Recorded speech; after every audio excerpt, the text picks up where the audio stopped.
Hi, I'm Kane Hodder, and you're watching Season 0. Okay, give me a... Oh, yeah. That's amazing. You actually made contact, and it didn't hurt. Like you, Because I hit your flush. You're a pro, man. I am. I'm like going to punch you right in the face. Oh, great. Dude, please. Let me choke you. Season 0!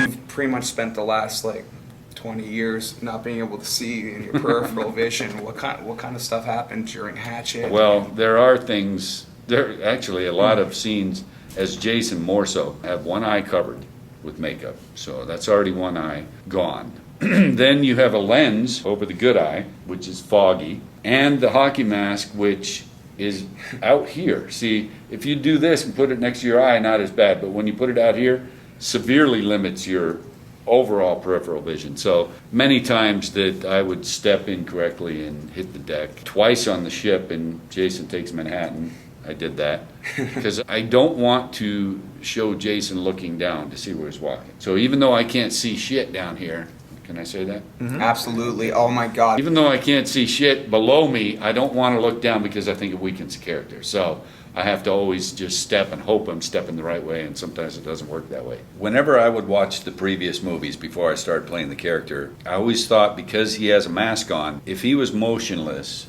and staring at somebody, he kind of looked like a mannequin. When I got the job, I decided to just look in the mirror and see what I could do to make him still look intimidating, even though he's just motionless. And that's when I came up with the breathing thing, which I thought was kind of a minor thing, but people have talked about it ever since then, that how cool it is that, I'm breathing, and it looks, even when I watch it, it looks way more scary because that guy's still fucking alive and ready to kill me, but not just standing there staring. A lot of scenes in the Jason movies, I would not even know exactly what I was going to do. So there's no way that can look rehearsed. It can't look fake if I didn't even know what I was going to do.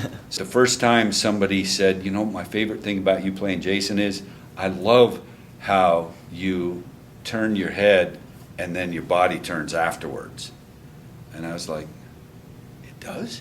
I didn't even realize that, because it was just one of those things that I did that felt good, and it ended up being something that people pick out in particular about something that I didn't even know I was doing. Well, it's even lack of vision. You actually had to turn to see where you're going, and then everything else would follow. Right, but most people, when you turned, it would turn. Mm-hmm. And more than anything, the hardest thing to do is you have to exaggerate the movements without making it look like you're doing that. Like a lot of guys, when they play a character like this, say you're chopping somebody with an axe, they'll be going like this. Okay, that looks fine. Just like that. But then I'll go like this. Just the movements before and after the actual killing is what adds so much to the character, makes it look way more powerful and vicious. And that's something that you don't consciously do. You just do it because that's how it feels right. And I think that's where my stunt background came in and helped me with characters like this. And that's how you got the job? Were you a stuntman and they said, okay, this is a big guy that can probably wear a mask, and if he falls over, he could survive it? Well, not quite that simple, but I had done a movie called Prison. Not a pleasant place to spend one's life, is Miss Walker. Prison. With Rennie Harlan. It was his first American film that he directed.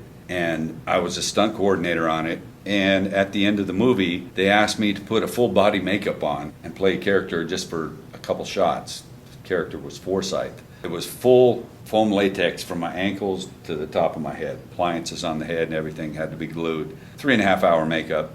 And I thought, sure, I'll do that. I don't have any problem with that. And the guy that was doing the makeup effects was John Beekler. And he liked my attitude as far as getting in the makeup, and more importantly, liked how I worked in it. Because it's not an easy thing. It's very uncomfortable, extremely hot. You want to get the shit off as soon as you can, but you can't. A little side note, I go to horror conventions all the time. I see somebody dressed as Jason, and they'll wear it for half an hour, and then they'll have to take the head off. Yeah. And they'll be sweating us, and they say, it's hot. And I said, really? You should try doing it for 12 hours a day where you can't take it off, ever And I'm in almost every scene. for 3 months and do physical stuff. But Beekler liked how I worked in it because you have to exaggerate your facial expressions to make it read through the makeup and stuff. So he was hired to direct Friday the 13th Part 7 the following year and said, this is the guy I want to play Jason, because nobody had done it a second time yet. First 6 movies was a different guy every time, so A Spinal Tap drummer situation. yeah. So they were like, okay, let's do a screen test. So they shot some film of me in a version of the Jason makeup and then hired me based on that, all because of Beekler. Your Jason could fight anybody else in the horror community. Like, you know, we're talking Chucky, Leatherface, anybody. Who would you want to duke it out with? Right. I always wanted to do the Freddy thing just because Robert and I are friends. We've done a lot of stuff together, and it would have been great. Including Hatchet. You killed him a Right. couple years ago. And we've done Fear Clinic, which is actively raising money right now to do the feature version of a web series. Other than battling Freddy, which I always wanted to do, and I still hope one day it'll happen somehow. Man, I hope it happens too. When I was doing my research, I got pissed off for you. Fuck. Yeah. But other than that, the other character that I've always loved that I think would be kind of a cool face-off would be Jason facing off with Michael Myers.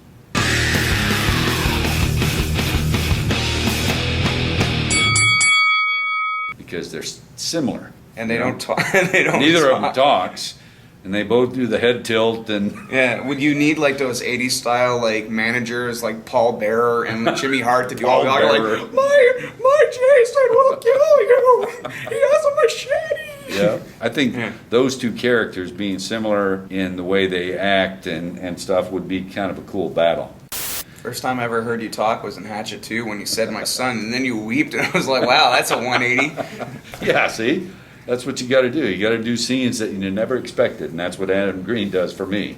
Every time I do a movie with him, he writes a scene. It's almost like he wants to see how hard I can work, because he writes scenes that I never expected in a million years to do, like a crying scene I always wanted to.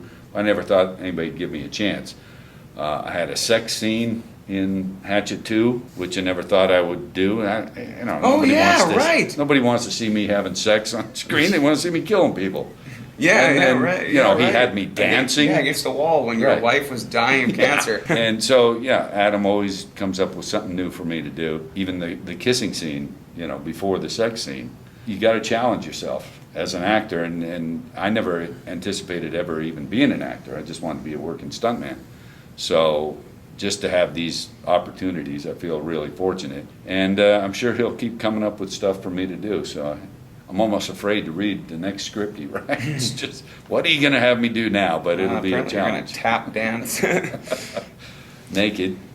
Tap. Oh, I've been naked I killed a guy naked once Really? in a movie. Oh, in a movie, thank God. Yeah. I was naked and I killed a guy. Oh, but you were like bona fidely naked, or Yeah, were you it wearing wasn't like my ass that you see in the movie, but I used a double. Did you say bona fide or bona fide? bona fide? It's a stunt ass. It was.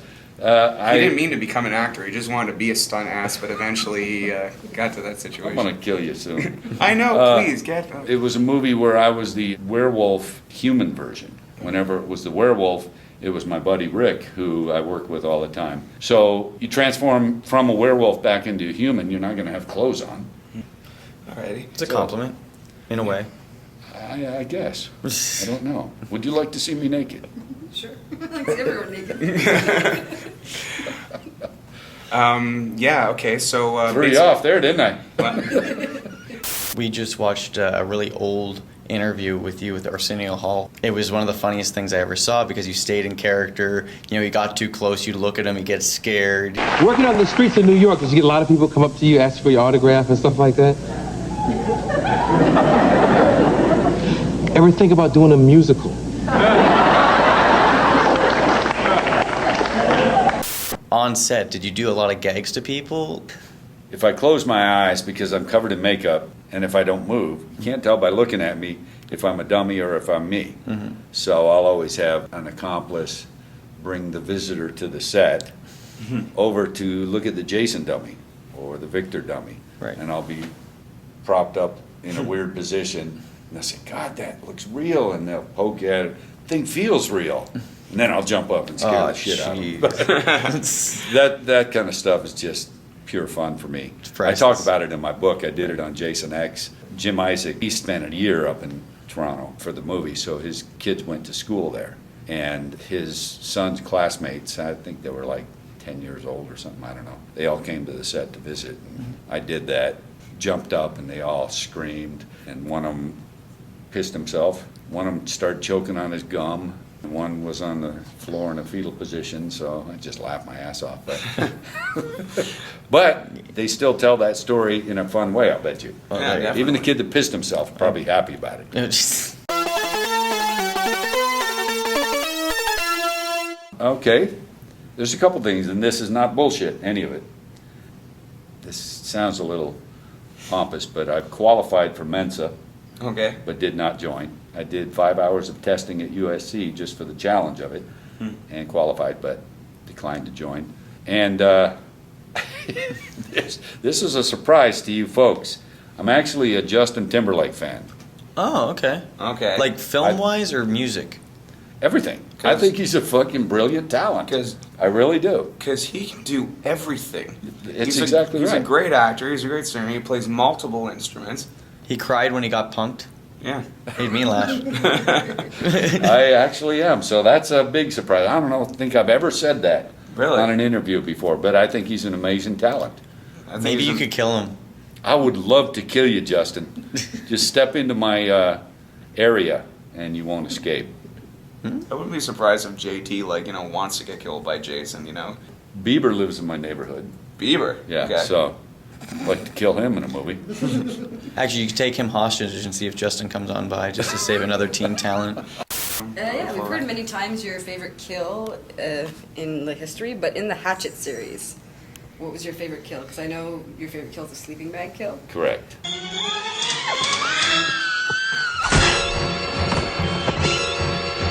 But in the Hatchet series, what's your favorite kill? First movie where I ripped a woman's head apart by her jaw. Pretty And- creative and brutally violent.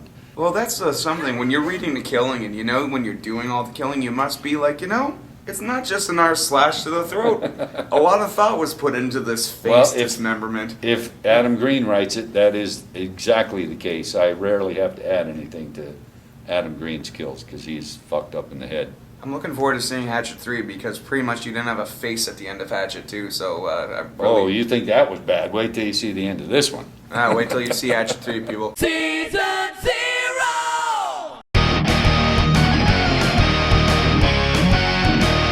Just got to ask what would be the strangest fan in my career, and it would have to be, and probably it's in my books. A guy sent me a package through my fan mail address, and it was a little perfume vial, like a sample vial, they give you samples, a little tiny vial like this, containing his semen.